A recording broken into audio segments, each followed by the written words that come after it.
ज्ञान और विज्ञान को सीखने और सिखाने का जो प्रमुख उद्देश्य है। जब हायर एजुकेशन में हम जाते हैं तो यहाँ उद्देश्य बदल जाता है। तो एक प्रकार से जो भी योग विज्ञान के या योग विषय के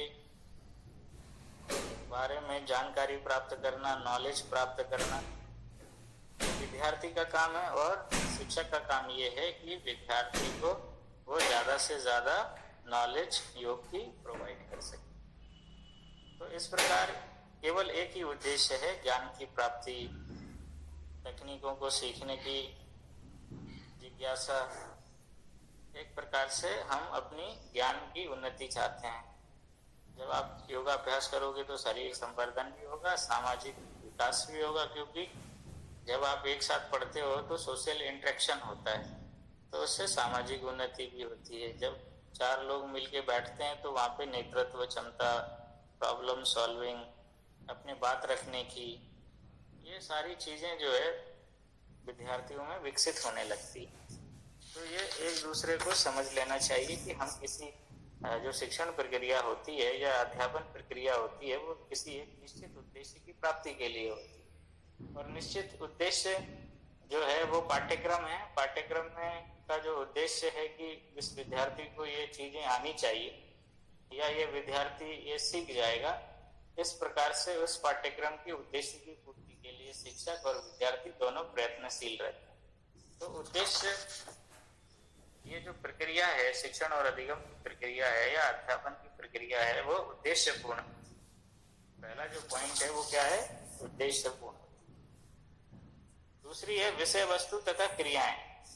क्या होता है कि जो भी विषय वस्तु हैं और जो भी प्रोसेस है या क्रियाएं हैं, जो भी हम इस दौरान करते हैं, जब हम उद्देश्यों की प्राप्ति के लिए कार्य करते हैं, तो एक प्रकार से जो शिक्षक है वो क्या करता है, शिक्षक जो है वो विषय वस्तु को पढ़ाते हैं, और पढ़ाने के दौरान बहुत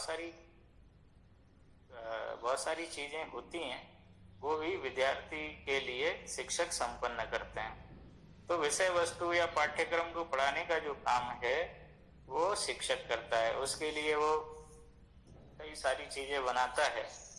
आगे हम पढ़ेंगे कि जो शिक्षण प्रक्रिया है वो शिक्षण प्रक्रिया कितने चरणों में पूर्ण होती है, तो उसके आगे हम चर्चा करेंगे। लेकिन विषय वस्तु और जो चीजें हैं वो सब शिक्षक अरेंज करता है, केवल छात्र क्या करते हैं, छात्र केवल उसको सीखते हैं, उसका अधिगम करते हैं, उसको लर्न करते हैं।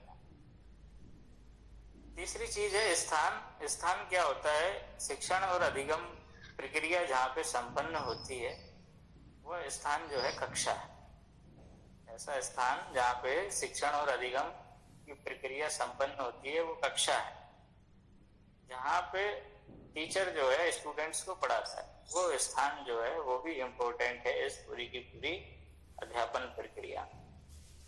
जैसे स्थान में क्या होता है, स्थान को अगर हम विस्तार पूर्वक कहें कि वहाँ का शैक्षिक वातावरण कैसा है, शिक्षा की सफाई, कक्षा की सफाई हो रही है नहीं हो रही है, प्रकाश की उचित व्यवस्था है नहीं है, जो सीटिंग अरेंजमेंट है, सीटिंग प्लान है वो प्रॉपर है नहीं है, ये सब बातें जो है वो स्थान विशेष में आती हैं। तो मान लीजिए अब योग की प्रारंभिक कक्षाएं लेनी है, या योग की जो है षटकर्म ये है, या ये कह लीजिए कि आसन और प्राणायाम की कक्षाएं हैं वो संपन्न करनी है, या आप लोगों की थ्योरेटिकल क्लास लगनी है, तो उनका एक अलग अलग प्रारूप होता है और उसके हिसाब से सीटिंग अरेंजमेंट होती है। तो वो स्थान जो है वो कक्षा है। दूसरा है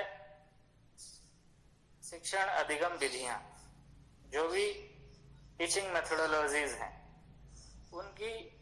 उनका प्रयोग जो है शिक्षक करता है। जैसे मान लीजिए अब हम जो आज पढ़ा रहे हैं वो एक तरीके से लेक्चर मेथड है, या इसको एक नया ऑनलाइन क्लासेस के लिए जो लेक्चर दिया जाता है तो वो लेक्चर मेथड है। और जो योग की जो अधिकांश विधियां हैं, जैसे आसन हो गए, प्राणायाम हो गया और भी चीजें हो गई, तो उनके लिए अलग अलग विधियां हैं। जैसे आसन प्राणायाम को सिखाने के लिए डेमोन्स्ट्रेशन मेथड या प्रदर्शन विधि का प्रयोग किया जाता है। तो जो शिक्षण अधिगम विधियां हैं, यहाँ विधियां जो विद्यार्थियों को सीखने में सहायक होती है, तभी अधिगम प्रभावी होता है। और जो विद्यार्थी है वो विधियों की विशेषताओं के कारण उसकी जो लर्निंग है वो बढ़ जाती है। क्योंकि जो विद्यार्थियों के लिए प्रॉपर अगर लर्निंग है, प्रॉपर मेथोडोलॉजी अगर आप यूज कर रहे हैं, तो फिर विद्यार्थियों का सीखना आसान हो जाता है। पांचवी जो पॉइंट है वो है अभिप्रेरणा। शिक्षण अधिगम प्रक्रिया की सफलता के लिए अध्यापक तथा छात्र की अभिप्रेरणा बहुत कुछ इस पे ही निर्भर करती है। अगर टीचर स्टूडेंट्स को मोटिवेट करे और टीचर्स की बात अगर स्टूडेंट मानते हैं तो टीचर मोटिवेटेड हो जाता है। तो एक अभिप्रेरणा इनकी पूरी की पूरी प्रोसेस में मोटिवेशन का होना बहुत जरूरी है। बिना मोटिवेशन के ये प्रक्रिया संभव नहीं है। क्योंकि अगर मान लीजिए जो टीचर है, टीचर वो पढ़ के आया है, वो सिखाने के उद्देश्य से आपको आया है, कक्षा ले रहा है, लेकिन विद्यार्थी उस पर ध्यान नहीं दे रहे, तो विद्यार्थी ध्यान नहीं देंगे तो फिर जो है टीचिंग प्रोसेस में कहीं ना कहीं कमी आ जाएगी। या ये कह लीजिए कि विद्यार्थी तो सुनना चाहते हैं लेकिन टीचर ही नहीं पढ़ा रहे हैं, या टीचर जो है पढ़ाते हैं तो वो जो है प्रॉपर समझ में नहीं आता है। तो एक प्रकार से इसके बीच में कहीं ना कहीं मोटिवेशनल फैक्टर काम कर रहा होता है। तो दोनों प्रेरित होते हैं एक दूसरे से। तो इसीलिए जब भी कोई आपको मान लो कोई काम दिया जाए तो वो आपको काम करना चाहिए। अगर आप काम करेंगे तो टीचर मोटिवेट होगा और वो ज्यादा से ज्यादा तुमको सिखाने की कोशिश करेगा। अगर मान लीजिए आप नहीं करते हैं तो फिर टीचर भी क्या हो जाएगा कि अरे विद्यार्थी तो जो है सीखना ही नहीं चाहते, और जब सीखना नहीं चाहते हैं तो फिर क्यों उनको जो है नई नई चीजें बताना या नए विधियां बताना या अन्य तरीके की जो चीजें हैं उनको करना। तो फिर क्या होता है कि फिर जो है टीचर भी डिमोटिवेट हो जाता है और आप तो डिमोटिवेट रहते ही हो। तो कहने का तात्पर्य है कि मोटिवेशन होना बहुत ही जरूरी है टीचिंग प्रक्रिया में। तो इस प्रकार से हमने इसके जो उद्देश्य, पहला उद्देश्य, दूसरा विषय वस्तु और तीसरा स्थान और चौथा शिक्षण अधिगम की विधियां और पांचवा प्रेरणा। तो इस प्रकार से ये जो पूरी की पूरी प्रक्रिया है ये इन चरणों में घटित होती है। लेकिन इनमें क्या होता है कि जैसे कोई भी प्रक्रिया घटित करते हैं तो उसके 3 चरण होते हैं। एक होता है प्री एक्टिव फेज, एक होता है एक्टिव फेज और तीसरा होता है पोस्ट एक्टिव फेज। जो भी शिक्षण अधिगम की प्रक्रिया है वो 3 चरणों में पूरी होती है। अब जैसे मान लो प्री एक्टिव फेज है। प्री एक्टिव फेज का मतलब है कि जो टीचिंग होनी है उससे पूर्व की अवस्था क्या है। जब हम मान लीजिए क्लासरूम से एंटर करने से पूर्व हमको करना क्या है। हेलो, आवाज आ रही है भाई? जी गुरुजी आवाज आ रही है। हाँ, एक फोन आ गया था तो मैंने कहा कट तो नहीं गया। तो उस प्रक्रिया में जैसे प्री एक्टिव फेज में क्या होता है कि जब हम क्लासरूम में एंटर करने से पूर्व विद्यार्थियों के लिए और शिक्षक के लिए कुछ काम होते हैं। तो प्री एक्टिव फेज में क्या करता है, प्री एक्टिव फेज में टीचर जो है वो सिलेबस के हिसाब से आपका लेसन प्लान क्रिएट करता है। तो लेसन प्लान क्रिएट करता है, इसका मतलब है कि वो पाठ्य योजना का निर्माण करता है। पाठ्य योजना का निर्माण का मतलब है कि जो सिलेबस है वो पाठ्यक्रम के अंतर्गत कौन कौन सी विषय वस्तु हैं, कौन कौन से विषय हैं, उप विषय हैं, उनको पढ़ाने के लिए कितने क्लासेस की ज़रूरत है। और मान लीजिए आपका 60 मिनट का एक पीरियड है या 40 मिनट का एक पीरियड है या 30 मिनट का एक पीरियड है, तो उस समय उस उतने टाइम में आप उस विषय को किस प्रकार प्रस्तुत कर सकते हैं। तो ये जो है ये आपको प्लान बनाना पड़ता है। मान लीजिए कोई भी विषय है, अगर आपको 45 मिनट ही मिलते हैं तो 45 मिनट के अनुसार जो है आप उसको मैनेज करते हैं उस पूरे के पूरे लेसन को। तो ये लेसन प्लान जो है वो हम आगे आपको बताएंगे कि किस प्रकार से लेसन प्लान बनाया जाता है। ये अभी हम केवल प्री एक्टिव फेज में ये चीजें डिसाइड कर रहे हैं कि ये पूरी की पूरी टीचिंग लर्निंग प्रोसेस में घटित क्या होता है। तो प्री एक्टिव फेज में हम ये सारी चीजें कि कक्षा में सही व्यवस्थाएं है नहीं है, प्रकाश की उचित व्यवस्था है नहीं है, सीटिंग अरेंजमेंट ठीक है कि नहीं है, झाड़ू प्रॉपर लगी है कि नहीं है, ये सब हम जो है पहले से ही इनको चेक कर लेते हैं। तो एक प्रकार से प्री एक्टिव फेज में हम जो भी जरूरत की चीजें हैं या जो भी चीजों की हमें जरूरत है, शायद कभी कभी क्या होता है कि लेसन प्लान बनाते समय हमें टीचिंग एड्स की जरूरत पड़ती है, बहुत सारे सहायक सामग्री की जरूरत पड़ती है, जैसे पावर पॉइंट प्रोजेक्टर है या ब्लैक बोर्ड चौक है ना। आजकल तो पीपीटीज में क्लास लेना ज्यादा आसान है। तो कहने का मतलब है कि हो सकता है कि बहुत सारे टीचर्स को ब्लैक बोर्ड पे ही पढ़ाना अच्छा लगता है, तो वो एक अलग प्रोसेस है। लेकिन जो भी आधुनिक उपकरण है या आधुनिक संसाधन है, कभी कभी क्या होता है कि टीचर कुछ बातों को समझाने और सिखाने के लिए वो वीडियो का भी प्रयोग करता है कि आपको एक वीडियो दिखा दिया और वीडियो दिखाने के बाद फिर एक ब्रेन स्टॉर्मिंग सेशन या ये कह लीजिए कि कुछ क्वेश्चंस आपके सामने रख दिए उसने और फिर उनको सॉल्व करने के लिए आपको कहा। तो इस तरह से कई सारी मेथड्स हैं जिनका प्रयोग करने के लिए हमें कुछ मॉडल्स की जरूरत पड़ती है। मान लीजिए एनाटॉमी फिजियोलॉजी की क्लास लेनी है तो मॉडल्स की जरूरत होती है कि भाई जैसे हार्ट है, अगर हार्ट का स्ट्रक्चर आपके सामने रख दिया जाए और उसकी कार्यविधि आपको आपके सामने समझाई जाए तो जो वर्बल समझाने की और जो लेक्चर देने की मेथड से वो लेबोरेटरी में ज्यादा आसान है। इसीलिए जो डॉक्टर्स की पढ़ाई करते हैं उनके बीच में जो है सबका एक प्रकार से डिस्कशन होता है, उसको सिखाते हैं कैसे ऑर्गन काम करता है, कौन सा ऑर्गन कहाँ होता है, ये सारी प्रक्रियाएं जो है उसमें सिखाई और समझाई जाती है। तो ये एक तरीके से प्री एक्टिव फेज जो है बहुत ही इम्पोर्टेंट फेज है। और दूसरा जो है एक्टिव फेज में क्या होता है कि वो प्रक्रिया घटित हो रही है। टीचर क्लास में पढ़ा रहा होता है, लेसन प्लान को पूरा जो है वो एग्जीक्यूट कर रहा होता है, जो भी वो प्लान बना के आया होता है वो सिखा रहा होता है और सिखाते समय वो टीचिंग मेथोडोलॉजीज का भी प्रयोग कर रहा होता है और सहायक सामग्री का भी प्रयोग कर रहा होता है। तो ये एक तरीके से एक्टिव फेज है। तो एक्टिव फेज में वो सारी प्रक्रिया घटित होती है जो टीचिंग और लर्निंग, जहाँ पे विद्यार्थी भी उपस्थित होता है और शिक्षक भी उपस्थित होता है।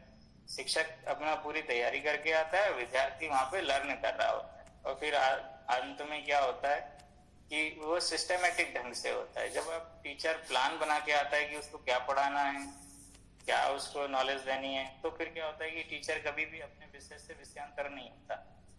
क्या होता है कि जब हम पढ़ा रहे होते हैं कुछ और पढ़ रहे होते हैं कुछ, कभी कभी क्या होता है कि कोई शिक्षक जो है विषय से भटक जाता है, जो पढ़ाने आया था वो ना पढ़ा के कोई दूसरी चीज पढ़ा देता है।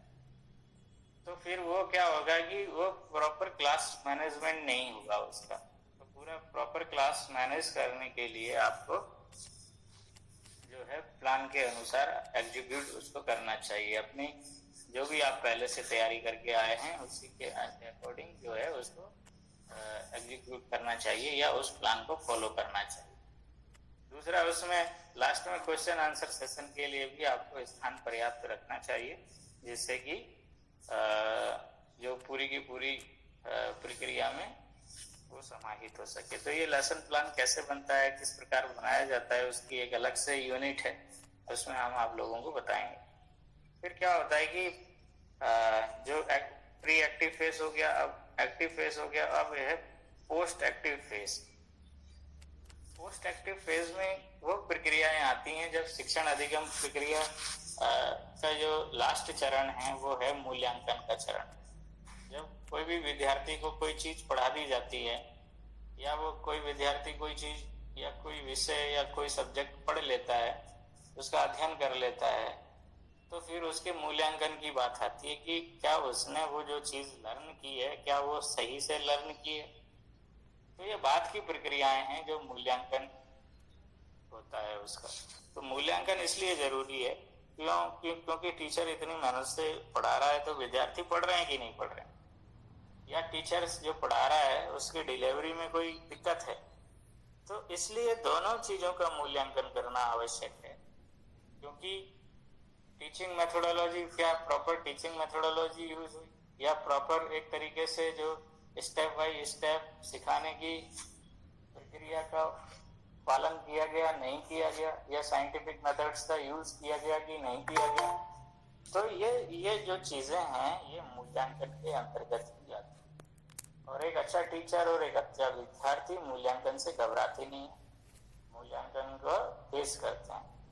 तो इसीलिए मूल्यांकन जो है, और कहाँ कमी रह गई, कोई विषय की कमी रह गई या अध्ययन कराने में कमी रह गई, तो उन कमियों का हम एक तरीके से सुधार करने की कोशिश करते हैं। मूल्यांकन का अर्थ केवल इतना ही है कि क्या हम जो चीजें जो कमियां रह गई हैं या उनका कोई सुधार की प्रक्रिया हो सकती है कि नहीं।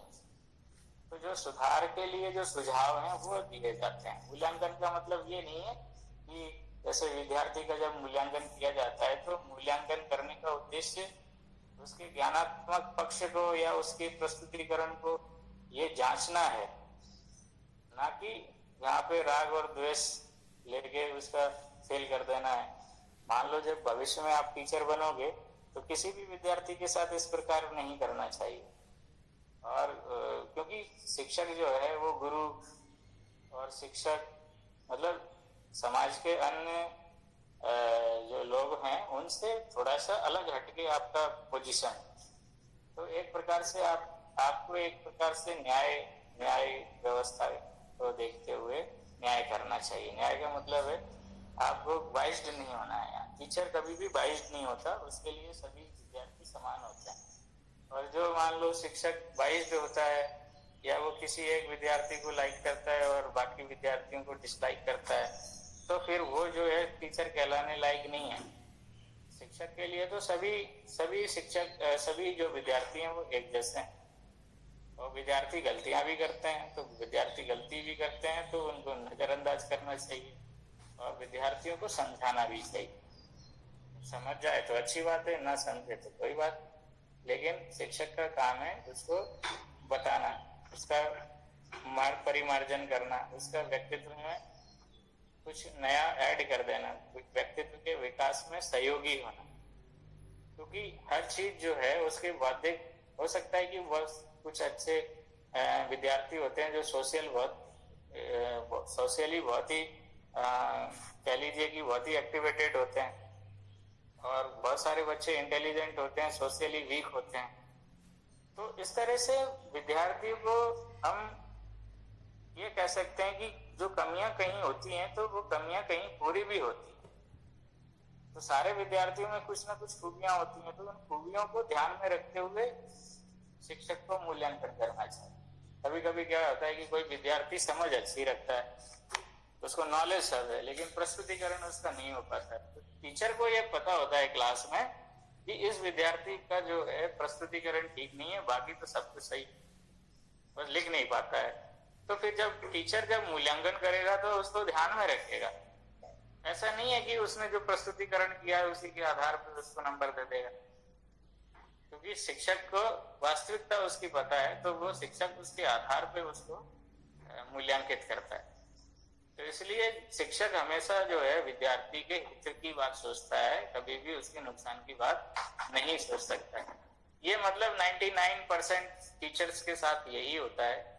और मोस्टली टीचर, हम तो जितने भी हम टीचरों के संपर्क में हैं या जो भी हैं, वो हमेशा विद्यार्थियों का हित ही सोचते हैं। भविष्य में जब आप टीचर बनोगे तो आप भी जो है अपने विद्यार्थियों का हित ही सोचिएगा।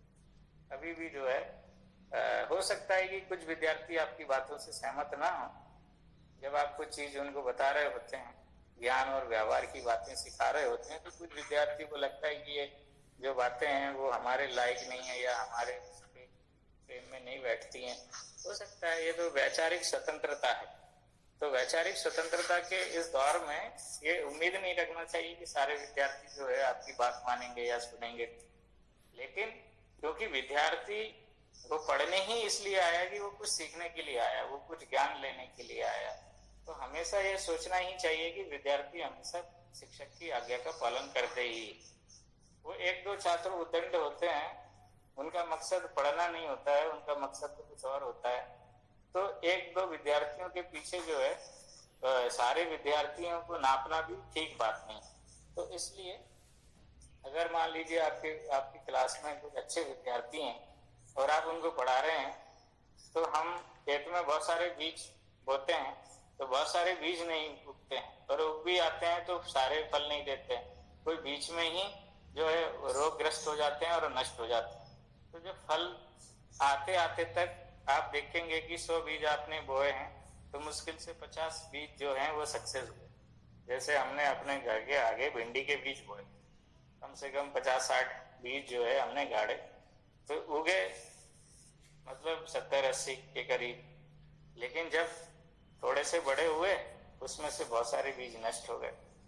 तो इस प्रकार से अगर हम ये कहें, अब जो है लास्ट में देखेंगे कि कितने बीज बचे, 20-30 बीज बचेंगे, 20-30 पेड़ ही पौधे ही उसके विकसित हो पाएंगे। तो कहने का मतलब है कि जो सक्सेस रेट है वो डाउन जा रही है।